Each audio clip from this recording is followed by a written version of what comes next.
संत रामपाल जी महाराज एक ऐसे महान संत जिन्होंने अपनी सतभक्ति, तत्व ज्ञान, करुणा और सेवा के बल पर समाज में नई मिसाल कायम की है।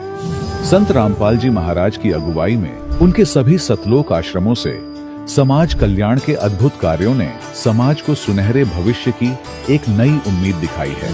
संत रामपाल जी महाराज से नाम दीक्षा लेने के बाद लाखों लोगों की लाइलाज बीमारियां जैसे कैंसर, एड्स आदि ठीक हुई। संत जी के ज्ञान से प्रेरित होकर उनके अनुयायियों ने लाखों यूनिट रक्तदान किया।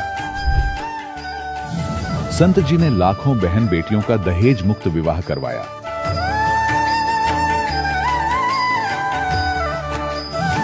संत जी ने लाखों लोगों का नशा छुड़वाया, करोड़ों उजड़े परिवार बसे।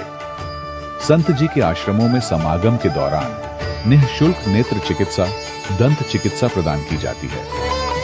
संत रामपाल जी महाराज द्वारा समय समय पर पर्यावरण संरक्षण के उद्देश्य से बड़े स्तर पर वृक्षारोपण किया जाता है। संत जी ने जरूरतमंदों को तत्काल राहत पहुंचाने के लिए एम्बुलेंस सेवा शुरू की। संत जी अपने अनुयायियों को देहदान के लिए प्रेरित करते हैं, जिससे मानवता की सेवा और चिकित्सा क्षेत्र में सुधार हो सके। संत रामपाल जी महाराज के सभी आश्रमों में हर रोज निःशुल्क भंडारा आयोजित किया जाता है, जहां हर वर्ग, हर जाति और हर धर्म के लोग एक साथ बैठकर भोजन करते हैं।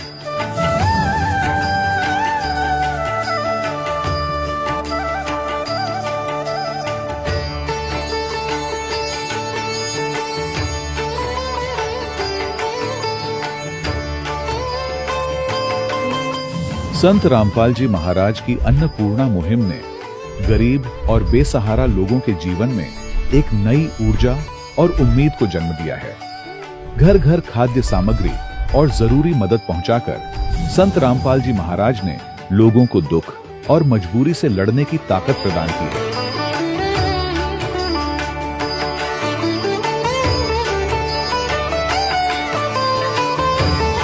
संत रामपाल जी महाराज द्वारा गरीब लोगों के लिए घर बनवाने का अद्भुत कार्य एक ऐसी मिसाल कायम कर रहा है जो सदियों सदियों संत जी की उदारता और दया भावना के तौर पर जाना जाएगा।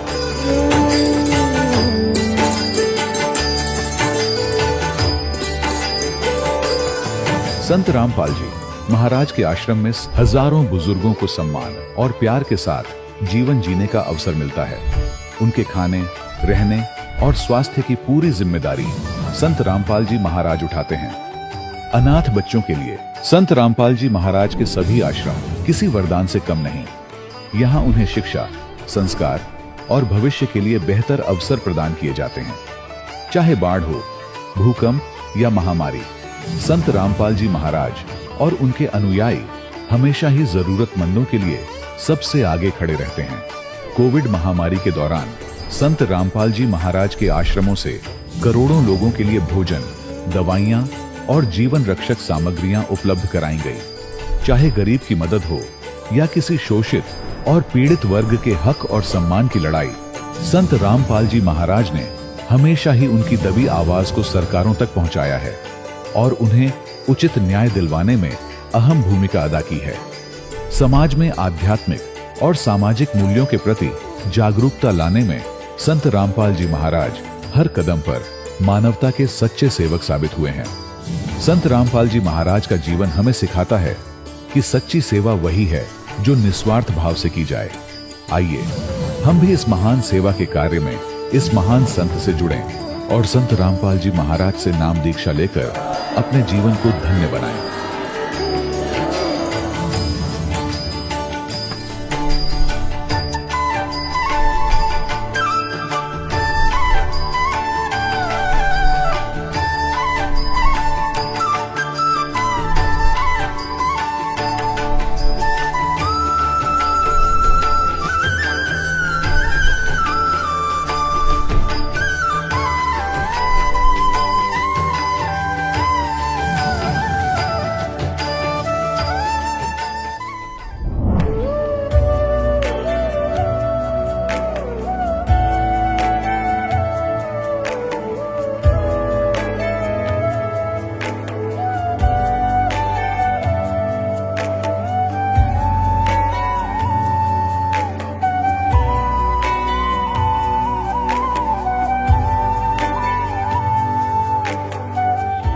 पवित्र श्रीमद् भागवत गीता, पवित्र चारों वेद, पवित्र कुरान शरीफ, पवित्र बाइबल, पवित्र गुरु ग्रंथ साहिब, पवित्र कबीर साहिब की वाणी में छुपे हुए गूढ़ रहस्य अर्थात तत्व को जानने के लिए कृपया अवश्य सुनिए जगत गुरु तत्वदर्शी संत रामपाल जी महाराज के मंगल प्रवचन।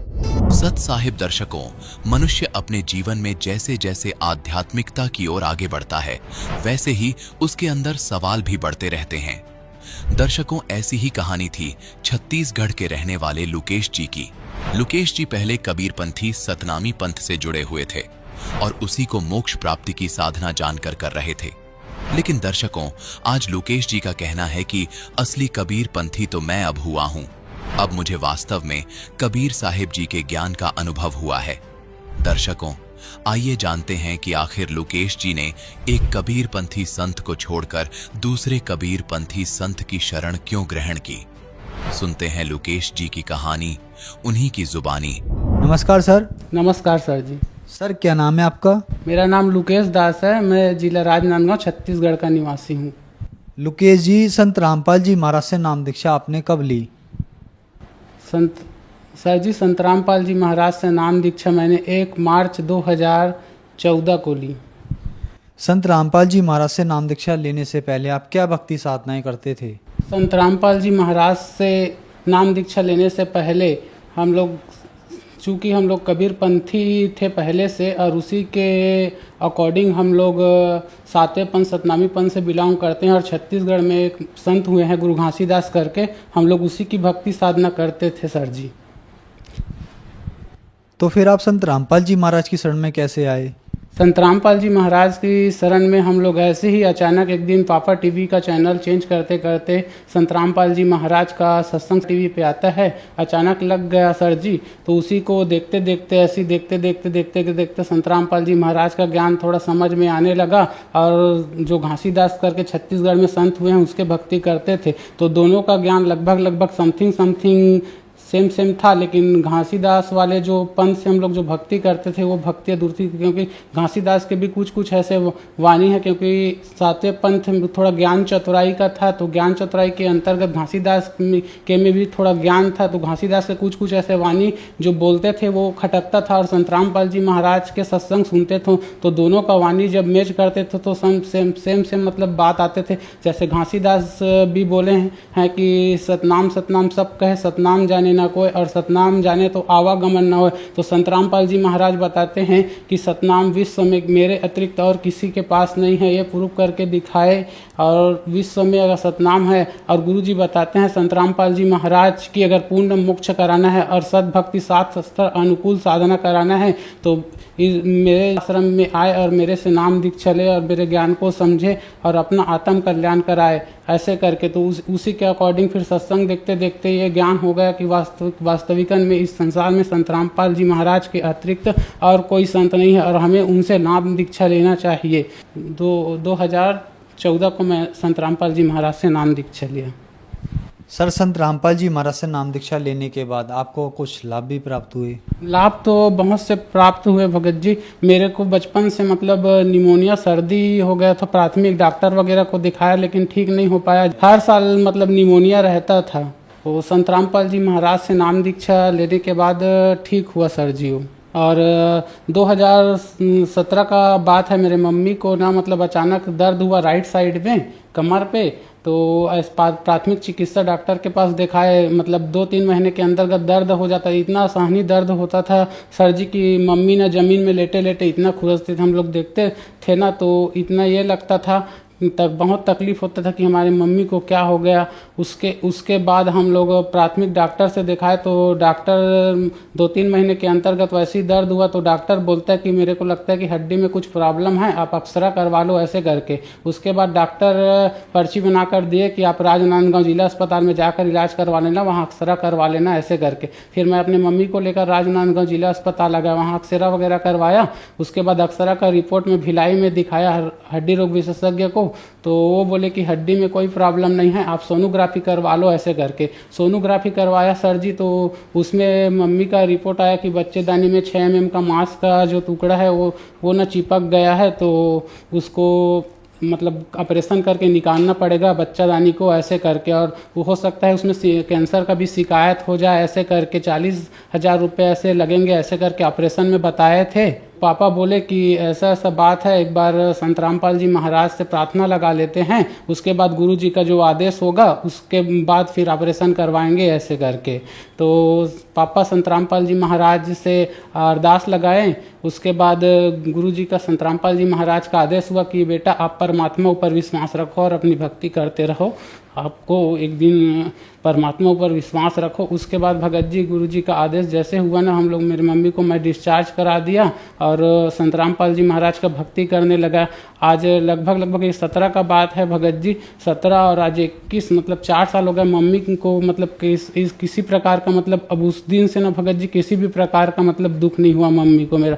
ये रिपोर्ट है, सोनोग्राफी करवाया था इसमें भिलाई सुपेला से, तो इसमें ना मतलब डॉक्टर इसका रिपोर्ट में आया है कि मांस का टुकड़ा बच्चेदानी में 6 mm का जम गया है, 6 mm का। यहाँ रिपोर्ट ये है, रिपोर्ट है, इसमें जम गया ऐसे करके। तो डॉक्टर बोले कि बच्चादानी का ऑपरेशन करके निकालना पड़ेगा, 40,000 रुपये लगेगा ऐसे करके। हम मेरा मम्मी को डिस्चार्ज कराया वहाँ से, और संत रामपाल जी महाराज की बताए हुए भक्ति साधना करते रहे। उसके बाद मेरा मम्मी का जो स्वास्थ्य खराब था, जो तकलीफ थी, वो ना संत रामपाल जी महाराज की दया से ठीक हो गया। मेरे पापा को भी बवासीर का बीमारी था, जो संत रामपाल जी महाराज से उपदेश लेने के बाद अब पूर्ण रूप से खत्म हो गया है, वो भी जड़ से खत्म हो गया है, 3 साल से था।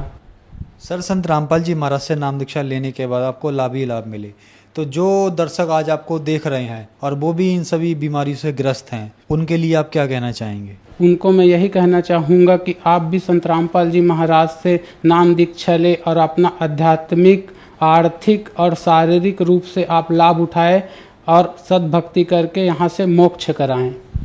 संत रामपाल जी महाराज से नाम दीक्षा कैसे ली जा सकती है? संत रामपाल जी महाराज का टीवी पर सत्संग आता है, जिसमें येलो कलर की नीचे में पट्टी चलती है, उसमें फ़ोन लाइन रहता है। आप उस नंबर पर कांटेक्ट करके आपके नज़दीक के नाम दीक्षा केंद्र का जानकारी लेकर आप वहां से नाम दीक्षा ले सकते हैं और अपने जीवन का कल्याण करा सकते हैं। धन्यवाद सर। साहेब सर। दर्शकों, अभी आपने सुने संत रामपाल जी महाराज से दीक्षा प्राप्त करके सुखी हुए भक्त के अनुभव। अब देखिए जगत गुरु तत्वदर्शी संत रामपाल जी महाराज के मंगल प्रवचन। अंग्रेजी के अंदर एक बेड शब्द है, बेड, और कहीं भी लिखा हो, छोटा सा बालक भी बता देगा बेड माने बुरा, खराब, अश्रेष्ठ। और बेड का अर्थ कोई गुड कर देता, वेरी गुड कर देता है, तो वो महामूर्ख व्यक्ति है। बेड शब्द कहीं पर भी लगा हो, उसका अर्थ बेड ही होगा, बुरा ही होगा। तो पुण्यात्मा, सौभाग्य आपका, दास को यह बुद्धि दी उस परम पिता कबीर भगवान ने, और आपको ये तत्व ज्ञान प्राप्त हुआ। प्रसंग चल रहा है कि वो क्या बताना चाहता है गीता ज्ञान दाता। 4 प्रकार के व्यक्ति मेरी भक्ति करते हैं, 3 तो रिजेक्ट कर दिए, जैसे अर्थार्थी, आर्त, जिज्ञासु और ज्ञानी को उत्तम मानना उसने कि वो अच्छा है, मुझे प्रिय है, मैं उसको प्रिय हूं। लेकिन वो भी मेरे वाली यानी ब्रह्म तक की साधना से मिलने वाली अनुत्तम गति, अश्रेष्ठ स्थिति में ही स्थित है। अनुत्तम क्यों कहा इसने? अपनी गति को भी अनुत्तम क्यों कहा? गीता अध्याय नंबर 4 के श्लोक नंबर 5 और 9 में, गीता अध्याय नंबर 2 के श्लोक नंबर 12 में, गीता अध्याय नंबर 10 के श्लोक नंबर 2 में। ये गीता ज्ञानदाता स्वयं कहता है, अर्जुन तेरे और मेरे बहुत जन्म हो लिए, तू नहीं जानता मैं जान। गीता अध्याय नंबर 8 के श्लोक नंबर 13 में कहता है, अर्जुन ओम इति एकाक्षरम ब्रह्म व्यवहारण माम अनुस्मरण ये प्रियाति तजन देहम सयाति परमाम गति। मुझ ब्रह्म का केवल एक ओम मंत्र है, नथिंग एल्स। और इसकी साधना उच्चारण करके जाप करता हुआ जो अंतिम श्वास तक भी इसका जाप करता हुआ शरीर छोड़कर जाता है, ओम से मिलने वाली परम गति को प्राप्त होता है। ओम से मिलने वाली परम गति क्या है? ब्रह्मलोक प्राप्त होता है। यजुर्वेद अध्याय नंबर 40 के मंत्र नंबर 17 में स्पष्ट कहा है वेद ज्ञानदाता ने कि वो परमात्मा तो प्रोक्ष है, ऊपर रहता है, गुप्त है, और मैं ब्रह्म हूं, और मैं ऊपर दिव्य आकाश रूपी ब्रह्मलोक में रहता हूं। श्री देवी भागवत के अंदर, श्री देवी पुराण में 7वें स्कंद में 562 से 563 564 तक ये स्पष्ट किया है। हिमालय को ज्ञान देते हुए श्री देवी जी कह रही है कि राजा हिमालय, उस परमात्मा के विषय में जानकारी बताती हूं मैं। उसका ओम नाम है, और उस ओम नाम का जाप करके ब्रह्मलोक की प्राप्ति कर लेता है, ब्रह्म को प्राप्त होता है, और वो ब्रह्म ऊपर दिव्य आकाश रूपी ब्रह्मलोक में रहता वो ब्रह्म। और तुम्हारा कल्याण हो। ओम नाम का जाप करो, ब्रह्म पाने का उद्देश्य रखो, वो ब्रह्मलोक में रहता वो ब्रह्म। तो पुण्यात्मा, ओम नाम के जाप से ब्रह्मलोक प्राप्ति होती है। श्रीमद् भगवत गीता अध्याय नंबर 8 के श्लोक नंबर 16 में कहा कि अर्जुन, ब्रह्मलोक में गए हुए प्राणी भी पुनरावृत्ति में है। 8वें अध्याय के 13वें श्लोक में अपनी साधना का मंत्र बताते हैं कि इसके अतिरिक्त कोई मंत्र नहीं है, उसके अतिरिक्त कोई नाम जाप कराते हैं। कौन कौन से? ओम नमः शिवाय, ओम भगवते वासुदेव नमः आदि आदि ये मंत्र नहीं है, क्योंकि ये श्रीमद् भगवत गीता में नहीं लिखे हैं। 8वें अध्याय के 5 और 7 में ये खुद कहता है कि अर्जुन, मेरी भक्ति कर, मुझे ही प्राप्त होगा, लेकिन युद्ध करना पड़ेगा, यह शांति नहीं हो सकती। गीता अध्याय नंबर 8 के श्लोक नंबर 1 में अर्जुन ने पूछा कि आप जी ने जो 7वें अध्याय के 29वें श्लोक में बताया है कि तत्ब्रह्म को जान के कंप्लीट स्पिरिचुअल नॉलेज, संपूर्ण अध्यात्म ज्ञान से परिचित और सभी कर्मों से परिचित प्राणी केवल जरा और मरण के इस संकट से छूटने का प्रयत्न करता है। जरा माने बुढ़ापा, बुढ़ापे का दुख, मरण माने मृत्यु का कहर। ये दोनों दुख यहां पर कंपलसरी। तो जिसको ये ज्ञान हो जाता है, जो तत्वदर्शी संत की शरण में चले जाते हैं, उनको तो संपूर्ण अध्यात्म ज्ञान प्राप्त हो जाता है। फिर वो केवल उस तत्ब्रह्म से परिचित हो जाते हैं, तत्ब्रह्म से और सारे अध्यात्म ज्ञान से, सब कर्मों से। जैसे कोई किसी से कोई धोखा करेगा तो उसका फल भोगना पड़ेगा, चोरी करेगा तो वो देना पड़ेगा, उसके गधा बनकर देना पड़ेगा। तो ये कर्मों से परिचित हो जाने के उपरांत प्राणी गलती नहीं करेगा, भूखा रह सकता है। तो फिर क्या बताया है कि अर्जुन ने पूछा 8वें अध्याय के प्रथम मंत्र में, वे किम तत्ब्रह्म, वो तत्ब्रह्म क्या है? 8वें अध्याय के 3 श्लोक में गीता जी में गीता ज्ञानदाता कहता वो परम अक्षर ब्रह्म है, यानी गीता ज्ञानदाता से अन्य है। श्रीमद् भगवत गीता अध्याय नंबर 15 के 1 से लेकर 4 और 16 और 17 में परमात्मा की परिभाषा कोड वर्डों में बहुत कुछ डिफाइन है, वर्णित है। उल्टा लटका हुआ संसार रूपी वृक्ष है, ऊपर को जड़ तो पूर्ण परमात्मा है, उसका तना अक्षर पुरुष है, उसमें से एक मोटी डार निकलती है, वो सरपुरुष जानो, और उसकी 3 शाखा है, वो रजगुण ब्रह्मा, सतगुण विष्णु, तमगुण शिव जी और पात रूप संसार। ये परमात्मा ने आके बताया कि अक्षर पुरुष एक पेड़ है, सरपुरुष वा की डार, और तीनों देवा शाखा है, ये पात रूप संसार। 15वें अध्याय के 4 श्लोक में कहा है कि तत्वदर्शी संत की प्राप्ति के उपरांत 15वें अध्याय के प्रथम मंत्र में तत्वदर्शी संत की पहचान भी बता दी है कि जो संत इस उल्टे लटके हुए संसार रूपी वृक्ष के सभी विभाग बता देगा, तना कौन भगवान है, उसकी डार कौन है, शाखा कौन है, पत्ते क्या है, स वेदविद, वो वेद के तात्पर्य को जानने वाला तत्वदर्शी संत है।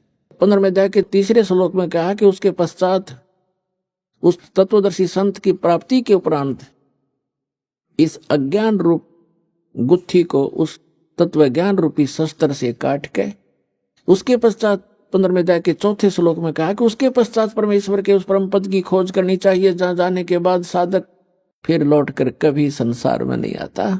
और जिस परमेश्वर ने सब ब्रह्मांडों की रचना की है, केवल उसी की भक्ति करनी चाहिए। गीता ज्ञानदाता स्वयं दृढ़ कर रहा है कि और किसी की भक्ति नहीं करना, मेरी भी मत करना।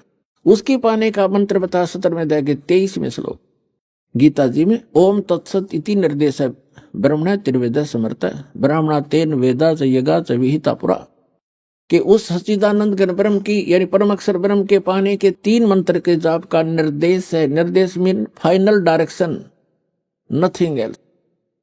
18वें अध्याय के 62वें श्लोक में कहा कि अर्जुन तू सर्वभाव से उस परमेश्वर की शरण में जा, उसकी कृपा से तू परम शांति को और सनातन परम धाम को प्राप्त होगा, शाश्वत स्थान को प्राप्त होगा, जहां जाने के बाद फिर कभी मृत्यु नहीं होती। श्रीमद् भगवद गीता अध्याय नंबर 8 के श्लोक नंबर 5 और 7 में तो अपनी साधना बताता है कि मेरी भक्ति कर मुझे प्राप्त होगा, युद्ध करना पड़ेगा, और युद्ध करना है, वहां शांति नहीं। फिर गीता अध्याय नंबर 8 के श्लोक नंबर 8, 9, 10 में स्पष्ट कर दिया है कि जो उस परम अक्षर ब्रह्म की भक्ति करता था तो दर्शी संत की शरण में जाकर उसको प्राप्त होता है। अंत समय में भक्ति के बल से, इस भक्ति की कमाई से फिर 18वें अध्याय के 66वें श्लोक में निर्णायक ज्ञान दे दिया है। उसमें कह दिया कि सर्वधर्मान परित्यज्य माम एकम शरणं व्रज अहम तवा सर्व पापेभ्यः मोक्षामि मा शुच। गीता ज्ञानदाता कहता है कि यदि तूने उस परमेश्वर की शरण में जाना है, जहां जाने के बाद फिर लौट कर नहीं आना है, शाश्वत स्थान को प्राप्त करना है, तो मेरे सतर की जितनी पूजाएं हैं वो मुझे छोड़ दे। ओम नाम का जाप, ये 500 यज्ञ हम इस काल के सतर की करते हैं ताकि इसका ऋण देकर इसके यहाँ का, क्योंकि हम इसके होटल में रह रहे हैं, इसका कर्जा हम पर चढ़ रहा है। अब पहले हम क्या गलती करते रहे, ऋषि बनकर ओम नाम का जाप करते, यज्ञ करते कराते हम ब्रह्मलोक में चले जाते। वहां इसका होटल है, वहां 25% चार्ज लेता, हमारे से सुविधा सारी दे देता, नाचने गाने सारे गंदे कर्म जो कहीं पृथ्वी पर ना उपलब्ध हो वहां होते हैं, और उसको ये स्वर्ग कहा करते, महास्वर्ग। हम अपनी पूंजी को वहां नाश करके और फिर पाप भी भोगते और फिर 83 लाख योनियों भोगते और यही धक्के खाते रहे। अब हम इस पूंजी को नष्ट नहीं करेंगे, अपनी जो भक्ति करें, हम इसको दे देंगे ब्रह्म को। इस श्वास के सतनाम में दो अक्षर का मंत्र है, एक ओम है, एक तत्, और सार नाम के अंदर फिर ये तीनों इकट्ठे हो जाते हैं। तो हम जो ओम नाम के जाप की कमाई इसको दे देंगे, ये ब्रह्म की है। ये स्वयं भी कहता 18वें अध्याय के 66वें श्लोक में, सर्वधर्मान परित्यज्य माम एकम शरणं व्रज। मेरे सतर के सभी पूजाएं, जो मेरे सतर की भक्ति है, वो धन मुझे दे दे, नू का नू, फिर मैं तुझे सब पापों से मुक्त कर दूंगा, और फिर तू उसकी शरण में जा, मुझे कोई ऑब्जेक्शन नहीं। अब जैसे हमने किसी का कर्ज ले रखा हो और वो कहेगा वे तुझे जब छोड़ूंगा जो मेरा कर्ज दे देगा, तो हम इसका कर्ज दे देंगे, छोड़ेगा, छोड़ना पड़ेगा इसको। तो स्वयं भी अपना वायदा करता है। तो इसके सतर की जो भक्ति है, हम त्रिकुटी पर जाकर परमात्मा आपके साथ होगा इस दास के रूप में, और आपके सारे अकाउंट कराएगा।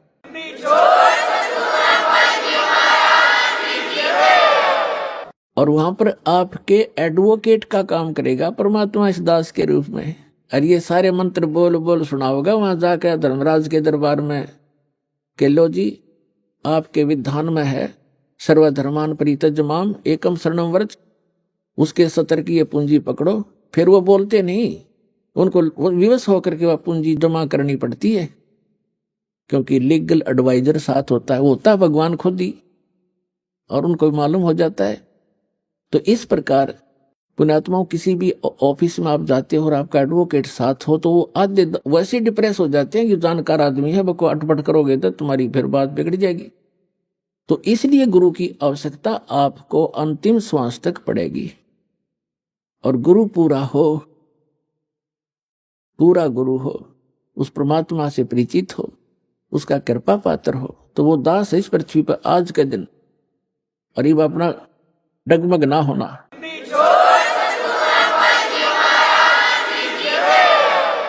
तो प्रसंग चल रहा था, वहीं आते हैं फिर 8वें अध्याय के 8, 9, 10 में कहा कि उस भक्ति के बल से जो उसकी भक्ति करता उसके पास चला जाएगा। और 8वें अध्याय के 5 और 7 में कहा कि मेरी भक्ति करेगा तो मुझे प्राप्त होगा, इसमें कोई शंका नहीं। अपने आत्मा जो प्रसंग चल रहा था, हम फिर आते हैं 7वें अध्याय के 18वें श्लोक में गीता जी में। इसमें इसने बताया कि मेरी साधना जो करते हैं वो भी अनुत्तम घटिया गति में सचित हैं। कैसे हैं? जैसे एक चुनक नाम के ऋषि थे, वो ज्ञानी आत्मा थे। घर त्याग दिया, बाल बच्चे त्याग दिए और वेदों को पढ़ा, यही मार खा गए, इनको गुरु नहीं मिले। और परमात्मा आए, जैसे कबीर परमात्मा थे और सिंपल भाषा बोला करते, और ये संस्कृत के ज्ञाता थे, मात्राओं मोड़ जेरे कि कबीर साहब ने तो शुद्ध उच्चारण भी नहीं आता, कबीर साहब संस्कृत नहीं जानते। रस भाषा का काम तो अपने विचारों को दूसरे तक पहुंचाने का है, चाहे वो मात्रा गलत भी हो और चाहे उच्चारण गलत भी हो। समझ जाता आदमी, जब बुद्धिमान होगा संकेत समझ लेते। उसके उनके पास पावर थी। जैसे एक हरियाणा के मुख्यमंत्री अंगूठा छाप थे, और वो किसी गांव में गए, गांव वाले कहने लगे कि मुख्यमंत्री जी, हमारे यहाँ सड़क नहीं है, हमारे गांव में ये डिग्गी पानी का वाटर सप्लाई भी ना कहनी आवत थी उन्होंने, डिग्गी को नहीं पानी की। तो वहां सारे के सारे विभाग खड़े थे, चीफ इंजीनियर तक, डीसी और कमिश्नर तक। उसने कतीक ना शुद्ध हिंदी जाना था, ना अंग्रेजी बोल से जानता था मुख्यमंत्री। उसने कहा, रे उरे ना, ओ डीसी, क्या नाम है तेरा रे? चीफ इंजीनियर के कहने, उरे ना, ऐसे कर, यहां से लेकर अठत लेकर बठत आई इनकी सड़क बना दे। उन्हें इंग्लिश भी बना ली उसकी, अठत बठे की, हर नक्शा भी तैयार कर लिया। तीसरे दिन काम शुरू हो गया।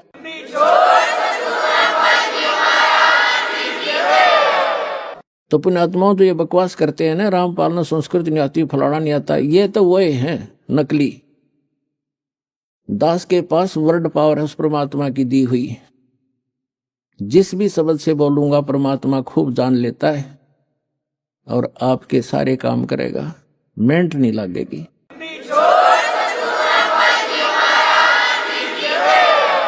शनुक नाम का एक ऋषि था, उसका यह बात समझ में ना आई, क्योंकि उनको गुरु नहीं मिला। और गुरु मिले, कहते हैं, चारों युग में मेरे संत पुकारे और को के कहा हम हेल रे, हीरे माणिक मोती बरसे, ये जग चुगता डेल रे। परमात्मा कहते हैं, हम चारों युग में आका आवाज लगाई, जगह जगह खड़े होकर चौराहों पर, और कहते हैं हम तत्व ज्ञान रूपी और सत भक्ति सतमंत्र रूपी लालों की वर्षा कर रहे हैं। लेकिन ये भोली आत्मा लालों को ठोकर मार के और कौड़ी इकट्ठी करने में, कंकर पत्थर इकट्ठे करने में लगे हुए हैं, जो इनको कोई मूल्य नहीं देंगे। कहते हैं, पर भी लेन जात है दुनिया, हमरा ज्ञान किने ना सुनिया। ये जाते हैं वो तालाब में नहाने के लिए, पर भी लेने के लिए। हाय हाय, हमने देखे ये एक जींद के पास में पिंडारा गांव है, पिंडारा, और उसमें एक जोड़ है, तालाब, और उसमें नहाने जाते हैं कल्याण के लिए।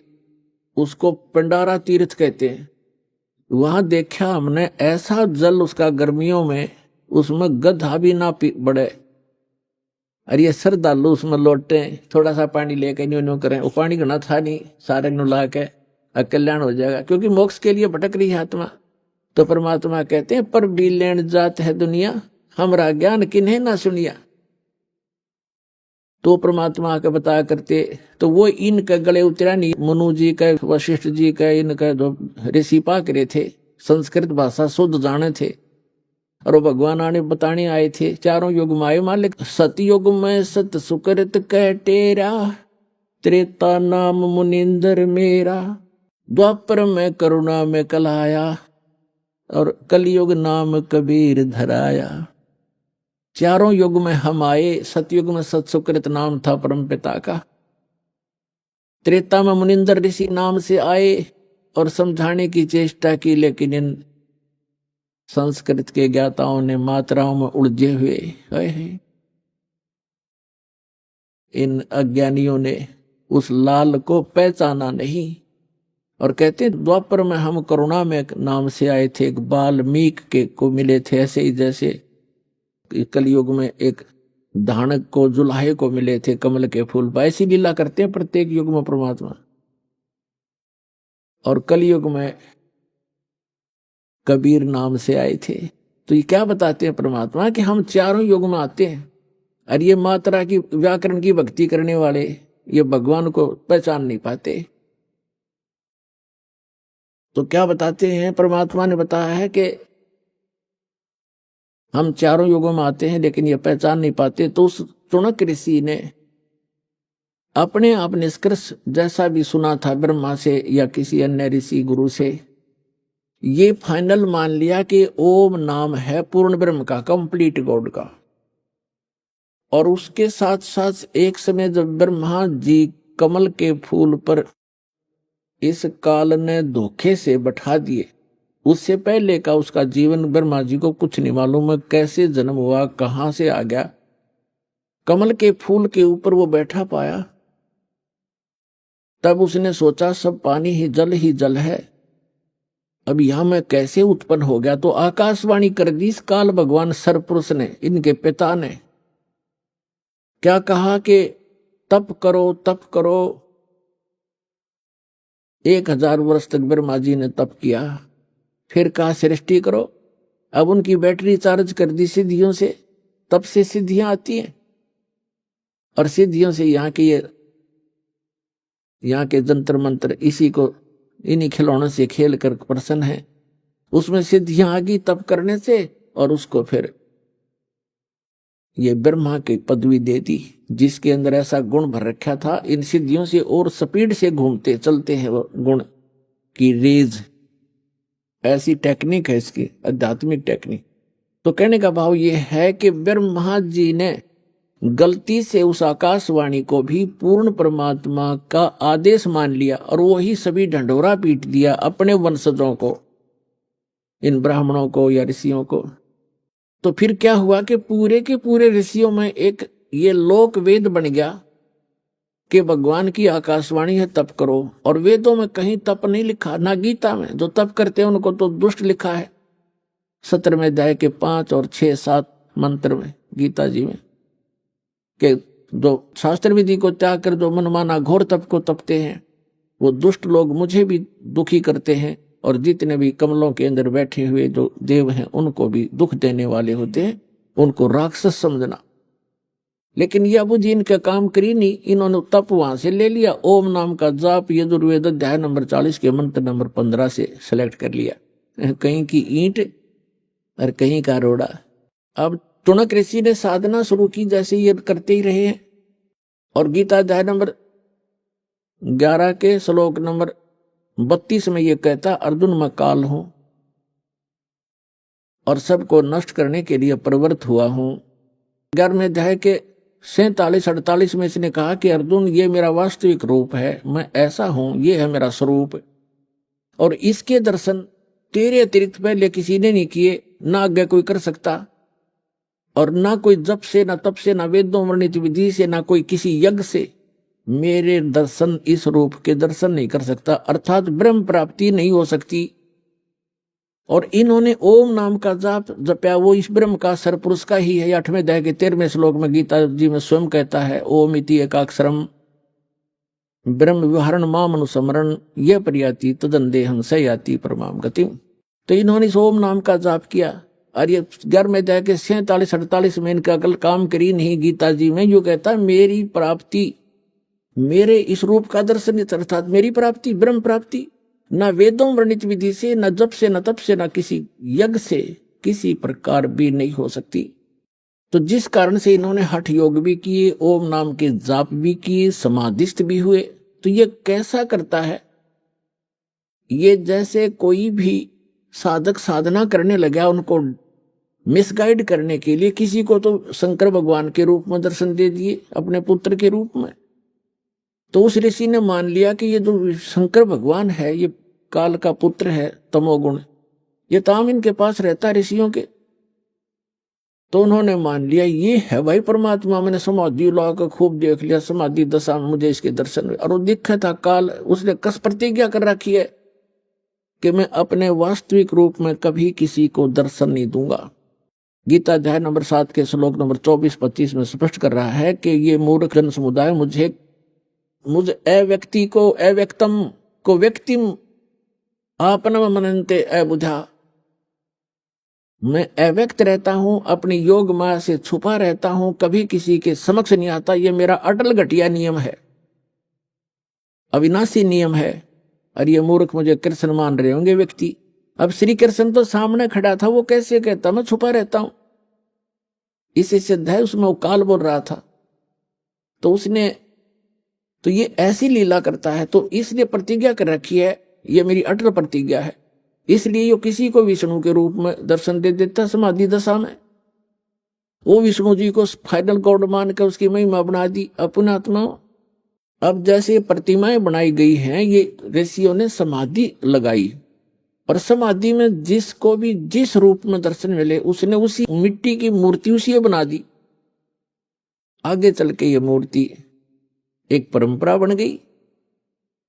तो इन्होंने ब्रह्मा विष्णु महेश की मूर्तियां बनाई, इन्हीं के दर्शन हुए इनको। किसी को ब्रह्मा के रूप में दर्शन दे दिए। इस प्रकार ये सबको विचलित करके रखता है। तो कहने का भाव ये है, इन ऋषियों ने परमात्मा के दर्शन नहीं हुए, फिर भी ये घुमा फिरा कर ये कहते हैं कि वेदों में परमात्मा तो निराकार लिखा है, ये जो दिखाई देता है ये परमात्मा नहीं हो सकता। एक तरफ श्री विष्णु जी को कंप्लीट गॉड भी मानते हैं, फिर बुद्धि विचलित होने से कोई इनको कहता है कि नहीं भगवान तो दिखाई थोड़ा ही देता, वो तो निराकार है, प्रकाश ही प्रकाश है, सहस्रार कमल में जाकर देखो, वो तो प्रकाश ही प्रकाश दिखाई देता है, 1000 ज्योतियां दिखती हैं। तो फिर ये वहां डगमग हो गए। सचमुच ये निष्कर्ष निकाल ही नहीं सके, क्योंकि इनकी साधना व्यर्थ थी, इनकम्प्लीट स्पिरिचुअल नॉलेज था। तो चुनक ऋषि ने हजारों वर्षों तक परमात्मा प्राप्ति के लिए कोशिश की, भगवान मिले नहीं, और ये एटम बम बन जाते हैं ज्यादा तप और जप करने से, इस काल तक की भक्ति करने से। और यही कारण है कि काल फिर इनका दुरुपयोग करता है, रिमोट उसके हाथ में होता है इनका सबका। तो चुनक ऋषि ने हजारों वर्षों तक तप किए, जप किया ओम नाम का, भगवान मिला नहीं, और सिद्धि से यो ओतप्रोत हो गया, पावर हाउस बन गया, एक एटम बम बन गया। एक मानधाता नाम के चक्रवर्ती राजा थे, यानी पूरी पृथ्वी के शासक थे, और वो 1 वर्ष में, 2 वर्ष में, 10 वर्ष में, जैसा भी वो उचित समझते थे, पूरी पृथ्वी पर निरीक्षण किया करते थे। चक्रवर्ती राजा करता था कि किसी अन्य भूभाग के भूपति को, यानी छोटे राजा को, मेरी पराधीनता अस्वीकार तो नहीं होगी है।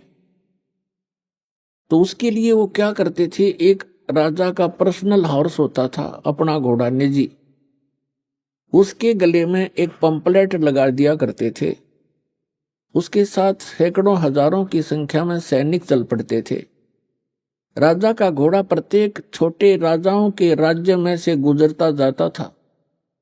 उसके गले में लिखा होता था, पट्टी पर उसके ऊपर लिखा होता था उस पंपलेट पर कि राजा मानधाता चक्रवर्ती का घोड़ा है, राजा के पास 72 अक्षौणी सेना है।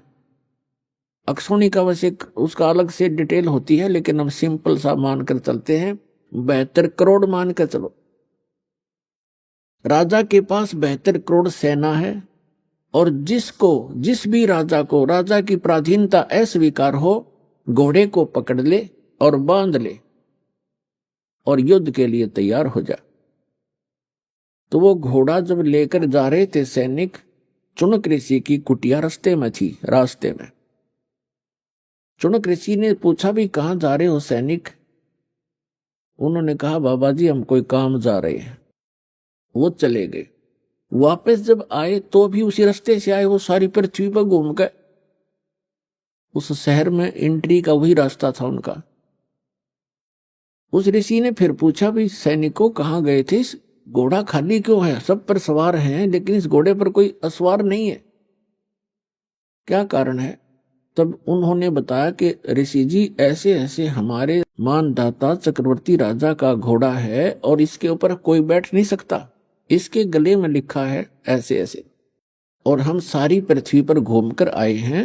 राजा ने एक परीक्षण किया है कि कोई उसकी पराधीनता अस्वीकार तो नहीं कर रहा है, हम ऐसे गए थे। तो उस ऋषि ने देखो रिमोट काल के हाथ में बम बना लिया, पहले तो गलत साधना करवा के चुनक ऋषि से, रिमोट उसके हाथ में। अब ये मन कौन है? ये मन एलिमेंट है, उस काल का एक अंश है, आत्मा उस दयाल की अंश है। अब देखो ऋषि के मन में उसने रिमोट से ऑन कर दिया, ऋषि के मन में आ गया कि राजा तो अपने आप को बड़ा अहंकारी हो गया है, इसको इतना अभिमान हो गया, इसका अभिमान ठीक करना चाहिए। अब ऋषि ने कहा कि सैनिकों, यदि मैं तुम्हारे राजा का युद्ध स्वीकार कर लूं तो क्या हो? तो सैनिक ही होते हैं, सूरवीर होते हैं, उनके बोलने की शैली भी कड़क होती है। वो कहने लगे, रे कंगले, तेरे दाने खाने को नहीं, अपनी जपले माला चुप करके हैं, और युद्ध करेगा तो बांधाता चक्रवर्ती के साथ, तेरी क्यों साथ सामत आई है? बदले अपनी माला, बदले। अब ऋषि जी का और दूना दुख हो गया कि इसके सैनिक इतने अभिमानी हैं, तो राजा तो पता नहीं क्या होगा, इसको सेट करता हूं। तो चुनक ऋषि ने कहा कि भाई मैंने स्वीकार कर लिया तुम्हारे चक्रवर्ती राजा का युद्ध, और इस घोड़े न बांध दो मेरी कुटिया के, इस पेड़ के। अब वो सैनिक तो तैयार बैठे थे, बांध दिया घोड़ा तुरंत। अगले अभी आए ऋषि जी, हम एक आज्ञा ले आते हैं राजा की। अब राजा को जाकर बताया कि ऐसे ऐसे एक चुनक नाम के ऋषि ने आपका युद्ध स्वीकार कर लिया। राजन, मंत्री सलाहकार होते हैं, वो कहते हैं देखो आज एक आदमी की हिम्मत, एक ने सिर उठाया है राजन, कल न कोई और भी बकवाद कर देगा, धीरे धीरे क्रांति आ जाएगी। और कहते हैं बुराई को शुरुआत में ही नष्ट कर देना चाहिए। तो राजा ने कहा ठीक है जाओ। तो राजा ने अपनी सेना की 3 विभाग कर दिए, 3 बटालियन बना दी, और एक टुकड़ी में 18 करोड़ सेना भेज दी एक ऋषि को मारने के लिए। उधर से उस काल के पुजारी ने, चुनक ऋषि ने, ब्रह्म के साधक ने, सारे जीवन में जो डले ढोए थे उसकी 4 पुतली बना ली, 4 परमाणु बम बना लिए वचन से। पुणात्माओं, जो आध्यात्मिक मार्ग है, जो साधना ऋषि करते हैं, ये भगवान से ही कुछ पावर कलेक्ट कर लेते हैं, और वो तो समर्थ है जिसके वचन से सारे ब्रह्मांड चल रहे, सब जीव बन गए, सब पशु पक्षी बन गए, बन रहे हैं, उसी तरह क्रिया कर रहे हैं, वो तो उसके वचन की शक्ति से। और उसी में से थोड़ी सी सिद्धि यानी हल्दी की गांठ प्राप्त करके ये मनुष्य भगवान बन बैठता है। तो चुनक ऋषि ने उस सारे जीवन में जो डले डोए थे, जो कंकर पत्थर इकट्ठे करे थे सिद्धियों के, उसकी 4 पुतली बना दी, 4 एटम बम बना दिए, परमाणु बम। एक पुतली छोड़ दी, उसके इतने टुकड़े हो गए एक पुतली के, और उस 18 करोड़ सेना का सेकंडों मिनटों के हिसाब में नाश कर दिया, कत्लेआम कर डाला। राजा ने दूसरी टुकड़ी भेज दी, ऋषि ने अपना दूसरा परमाणु छोड़ दिया, 72 करोड़ सेना का नाश कर दिया उस काल के पुजारी ने। अब गीता अध्याय नंबर 7 के श्लोक नंबर 18 में गीता ज्ञानदाता कहता है, ये ज्ञानी आत्मा है तो उदार अच्छी आत्मा है, चले थे भगवान पाने के लिए, लेकिन ये मेरे वाली अनुतम अटल अटल अनुतम यानी मेरे वाली ही अनुतमाम अति घटिया गति में स्थित रहे। अब देखो चुनक ऋषि ने 72 करोड़ सेना का नाश कर दिया। उन आत्माओं, चाहे कोई तीर तो मार दे, कोई तलवार से काट दे, कोई गोली लाठी तो मार दे, पत्थर तो मार दे, उसको उतना ही पाप लगता है। और चाहे कोई वचन से मार दे, उसका वो हथियार है तो उतना ही अपराधी है जितना के गोली से मारने वाला होता है। अब पूरी पृथ्वी पर चुनक ऋषि की महिमा होगी, लेकिन उस कमबख्त ने ये नहीं पता तेने तो अपने भविष्य में बबुल बिजली। अब यहां परमात्मा कहते हैं 72 अक्षोणी अक्षय करी चुनक ऋषि स्वर एक, ये दे धारे जोरा फिर ये सभी काल के वेख। सूक्ष्म वेद में बताया परमात्मा ने कि बेहतर अक्षौणी अक्षय करी, बेहतर अक्षौणी का नाश कर दिया। चुणक ऋषि स्वर एक। पुण्यात्माओं, ये सूक्ष्म वेद की वाणी कोई बालकों की नहीं है। ये इतना गूढ़ रहस्य छुपाए हुए हैं अपने अंदर। ये इन आज तक के ये कबीर पंथीर फलाने इन रोज पढ़ते थे, गरीबदासी इनका कख भी समझ में नहीं आया। चुणक ऋषि स्वर एक। ऋषि स्वर जैसे मुनि मुनिवर, ऋषि ऋषिवर, ऋषिश्वर यानी ऋषियों में श्रेष्ठ, उन श्रेष्ठों में भी श्रेष्ठ, परम श्रेष्ठ ऋषि। उस परम श्रेष्ठ ऋषि के ये काले कर्म है, ये कर्तव्य है काले कारनामे। क्या बताते हैं कि बेहतर अक्षौणी अक्षय करी, चुणक ऋषिश्वर एक। उस अकेले ने 72 करोड़ का नाश कर दिया। और फिर बताते हैं दे धारे जोरा फिरे। जोरा माने मौत। क्या ये चलती फिरती मौत है तुम जिनको ऋषि कहा करते थे? ये दे धारे जोरा फिरे। जोरा माने मृत्यु। ये सभी काल के भेख। दुर्वासा नाम के ऋषि थे। ये काल की साधना करके ओम नाम तक की, और ये भी सिद्धि युक्त हो गए। एक बार श्री कृष्ण जी के पुत्र प्रद्युम्न सहित और कुछ अन्य यादवों ने जाकर दुर्वासा ऋषि के साथ मजाक कर दिया। एक गर्भवती लड़की का सांग बना लिया। प्रद्युम्न को गर्भवती लड़की जैसा स्वांग कर लिया। उसके पेट पे एक कढ़ा बांध लिया, छोटा सा कढ़ा, जैसे छोंक छांक लान की हुआ कर कढ़ाई, सूखी सब्जी बनाने की, और ऊपर का कपड़ा लपेट दिया, लोगड़ लगा दिया, बांध दिया, और लड़कियों वाले वस्त्र पहना कर ले गए। एक उसका नकली पति बना लिया। और द्वारका के बाहर बनी में जंगल में दुर्वासा भक्ति कर रहा था, दूना लाए बैठा था। तो सबको ये हो गया था नगर में कि बड़ा पहुंचा हुआ ऋषि है, भविष्य भूत और वर्तमान की सारी जानता है। श्री कृष्ण जी की आड़ में अभिमानी हो गए थे यादव सारे। वो श्री कृष्ण तो ऊपर किसी ने नहीं मानने थे। फिर भी जैसा तत्व ज्ञान की कमी से इतनी त्रुटियां सभी में आ जाती हैं, तो वो इकट्ठे होकर चले कि भी चलो दुर्वासा की परीक्षा लेते हैं, ये कैसा बहुत भविष्य की जानता है। दुर्वासा जी के पास जाकर कहने लगे कि महाराज जी, इनके बहुत दिनों के बाद विवाह के 10-20 वर्ष के बाद परमात्मा ने सुनी है, और ये इसकी पत्नी है, इसको गर्भ रहा है। ये उतावले हो रहे हैं ये जानने के लिए कि इनके पुत्र होगा या पुत्री। आप तो भूत भविष्य की सारी जानते हो। दुर्वासा ने देखा अपना जानते, दूरबीन लगा के, वो तो सारा फंड था। उसने श्राप दे दिया उनको कि इससे यादव कुल का नाश होगा। भागो उठाया चमटा, फिर वो करी लाल आंखें, वो बालक भाग लिए। उसके वचन से 56 करोड़ यादव आपस में लड़के मर गए, कट के कत्लेआम कर दिया उन्होंने। उस वचन से इतना प्रभाव हो गया उनमें, आपस में लड़ मरे।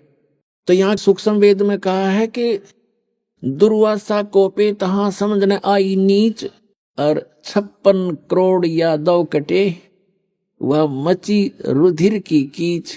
ओए होए, 56 करोड़ आदमी कट कर मर गया आपस में लड़के। दुर्वासा के श्राप थे। श्री कृष्ण रक्षा नहीं कर सका। श्री कृष्ण जी के पोते परपोते स्वयं उसके बच्चे सारे मारे गए। तो यहाँ परमात्मा कबीर जी कहा करते थे अपने सूक्ष्म वेद जो गरीबदास जी को दिया, उसमें कहा है कि दुर्वासा को पे तहां, बच्चा ने मजाक कर दिया। इतनी सजा दिया करते हैं, कहते हैं ये इंसान नहीं, ये नीच व्यक्ति है, तुम इनको ऋषि समझते थे। दुर्वासा कोपित, हाँ यानी कुपित हुए और समझ न आई नीच। उस दुष्ट इंसान ने इतना भी नहीं सोचा तू क्या बकवास करने जा रहा है, इससे क्या गाड़ी गल जाएगी, ये संत है, ऋषि हो तुम। संता को उसको कितना दुख झेले, बददुआ नहीं देते संत। ये तो काल के सांप थे। कहते हैं दुर्वासा को पे तहां समझने आई नीच, और 56 करोड़ यादव कटे, वहां मची रुधिर की कीच, गारा मच गई लोगों की रक्त की। अभी आपने सुने संत रामपाल जी महाराज के मंगल प्रवचन। आइए अब सुनते हैं संत रामपाल जी महाराज से नाम दीक्षा लेकर सत भक्ति करके अद्भुत लाभ प्राप्त करने वाले अनुयायी के विचार। दर्शकों, जब मनुष्य अपने जीवन में हार जाता है और उसे भक्ति साधना करने से कोई राहत नहीं मिलती, तो उसे आत्महत्या के अलावा कुछ और नजर नहीं आता। दर्शकों, ऐसी ही कहानी थी राजस्थान के रहने वाले अंबालाल दास जी की। अंबालाल दास जी सभी पारंपरिक भक्ति साधनाएं किया करते थे। वह शंकर भगवान, शनिदेव और हनुमान जी के व्रत भी रखते थे, लेकिन फिर भी उन्हें अपने जीवन में शांति व शारीरिक सुख नहीं मिला। दर्शकों, अशांति और अपनी बीमारियों से निजात पाने के लिए अंबालाल जी ने अनेक बाबाओं का सहारा लिया, लेकिन फिर भी इन्हें कोई राहत नहीं मिली। दर्शकों, आज अंबालाल जी का कहना है कि मेरी जिंदगी तब बदली जब मुझे संत रामपाल जी महाराज द्वारा लिखित पुस्तक भक्ति सौदागर को संदेश प्राप्त हुई। दर्शकों, आखिर संत रामपाल जी महाराज अपनी पुस्तकों में ऐसा क्या लिखते हैं कि जो भी इनके द्वारा लिखित पुस्तक पढ़ता है वह सतलोक आश्रम की ओर खींचा चला आता है। वह अपनी सभी भक्ति साधना त्याग कर संत रामपाल जी महाराज द्वारा बताई गई भक्ति साधना अपना लेता है। दर्शकों, आइए जानते हैं कि जो भक्ति साधना आज अंबालाल जी कर रहे हैं, क्या उससे उन्हें कोई राहत मिली? क्या आज वह सुखी है? आइए जानते हैं इसकी सच्चाई क्या है। सुनते हैं अंबालाल जी की कहानी उन्हीं की जुबानी। सर नमस्कार। नमस्कार सर। सर क्या नाम है आपका? अंबालाल जाट। अंबा जी कहाँ से आए आप? राजसमंद जिला राजस्थान के अंदर आमेर तहसील गांव, छोटा सा गांव पनौतिया गांव से। सर संत रामपाल जी महाराज जी की शरण में आने से पहले आप क्या भक्ति साधना करते थे? संत रामपाल जी महाराज की शरण में नहीं आने से पहले मैंने सबसे पहले शंकर भगवान की भक्ति करी और सुबह पहले दूध से स्नान कराना और वो धतूरा फूल वगैरह चढ़ाना और 5 बजे 4 बजे उठना और उनकी भक्ति करनी, उनकी सेवा करनी।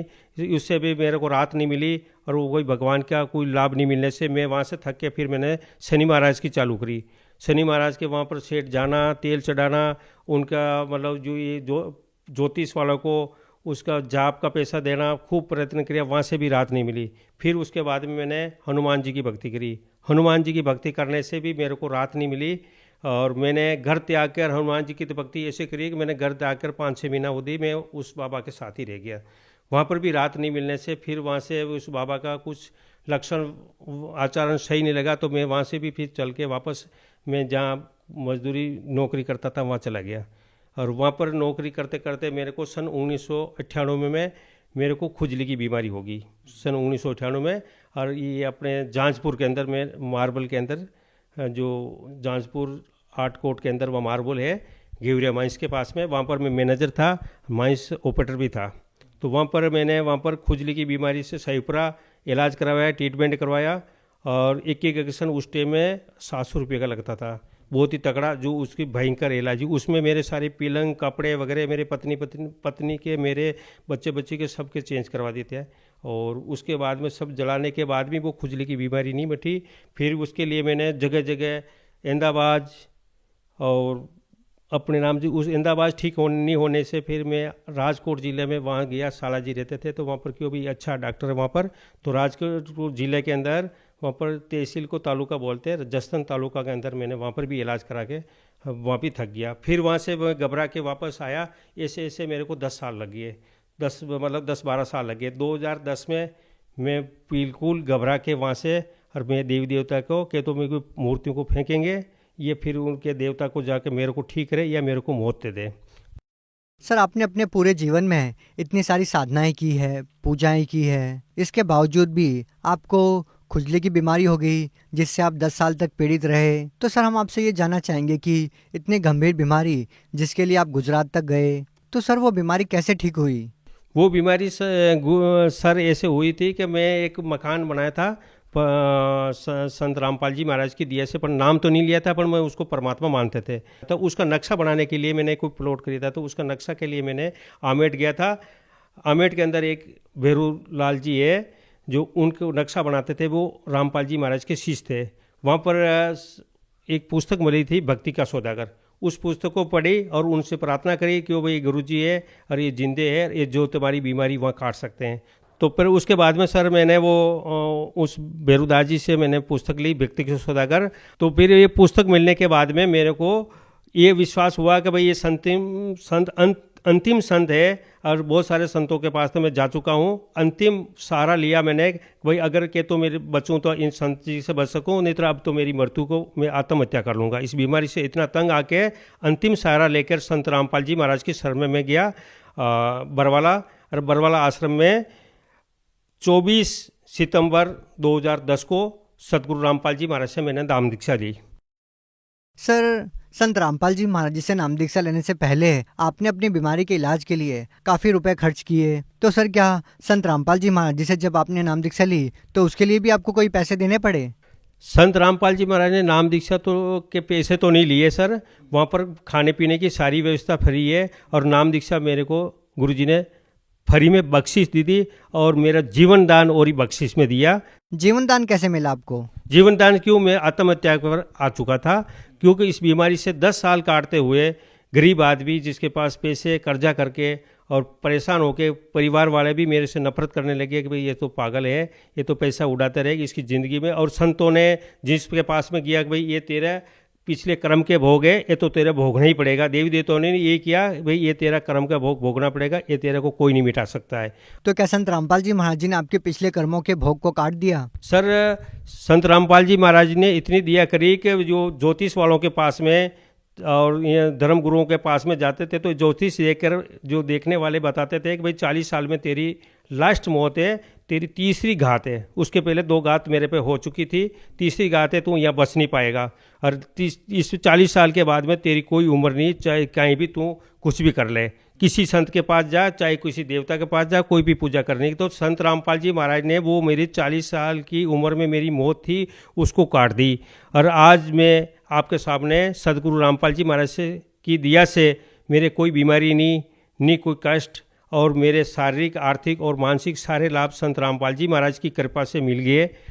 सर, संत रामपाल जी महाराज जी के बारे में यह कहा जाता है कि उनकी बातें बिल्कुल सच साबित होती है और उनके अनुयायियों को काफ़ी सारे लाभ मिलते हैं, जीवन दान मिलता है। सर, लेकिन भगत समाज ये जानना चाहता है, जो उनको सांसारिक दिक्कतें आती हैं, कोई कर्जा होता है उनके ऊपर या कोई बीमारी होती है, क्या उनका निवारण भी संत रामपाल जी महाराज जी कर सकते हैं? आप क्या कहना चाहेंगे?